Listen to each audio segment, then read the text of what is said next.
आजच्या पत्रकार सन्मान सोहळ्याच्या निमित्तानं उपस्थित असलेले राज्याचे ऋषीमंत्री आदरणीय दत्तामाव भरणे, उपस्थित सर्व आमचे नगरसेवक सहकारी आणि 22 जिल्हा परिषद पंचायत समिती सदस्य या सर्वांचं सर्वप्रथम स्वागत करतो आणि सर्व पत्रकारांना पत्रकार दिनाच्या खूप खूप शुभेच्छा देतो।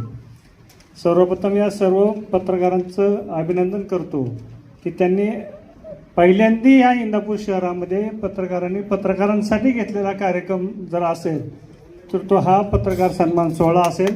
कारण आजपर्यंत तुम्ही लोकांमध्ये आश्वासनं घेतली, पण आज तुम्ही त्या आश्वासनाची पूर्ती करून दाखवली, याबद्दल तुमच्या सगळ्यांचं मनापासून अभिनंदन करतो। तसं राहुल मगाशी बोलता म्हणला की पत्रकारांची एकी होऊ शकत नाही, परंतु राहुल या इंदापूर तालुक्यामध्ये काहीही घडू शकतं, कधीही कुठलीही युती होऊ शकते। तसं तुम्हाला काही अवघड काय असं वाटत नाही, कारण तुमच्यात काय कोणाचा व्यक्तित्व नसावा, त्यामुळे तुमच्या युती व्हायला काही अडचण नाही।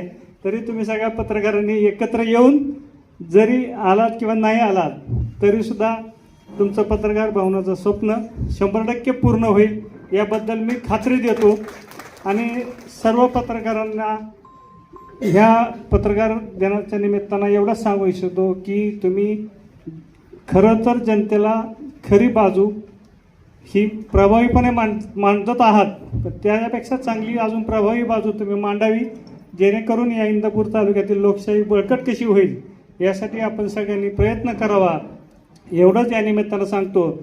आणि मामा, खरंच एक खंत वाटली की या सुरेश मेसाळ असेल, आमचे सुरेश जाकाते असतील, यांच्या आजारपणानंतर त्यांची जी परिस्थिती पाहिली तर खरंच असं खंत वाटते की आपल्या जे खांद्याला खांदा लावून काम करणाऱ्या कार्यकर्त्यांपेक्षा जास्त काम करणारी पत्रकार मंडळी असताना सुद्धा आज त्यांना आजारपणामध्ये चांगल्या सुविधा भेटत नाहीत आणि त्यांना आजारी पडल्यानंतर काय करावं हे समजत नाही। ही खरंच खेदाची बाब आहे। तरीसुद्धा मी तुम्हाला म्हणजे राज्य सरकारच्या माध्यमातून किंवा नगरपालिकेला तुम्ही कुठल्या माध्यमातून जर यांना मेडिकल सुविधा उपलब्ध करून देता आली तर आपण सर्वजण मिळून प्रयत्न करू, एवढंच या निमित्तानं सांगतो आणि थांबतो। धन्यवाद।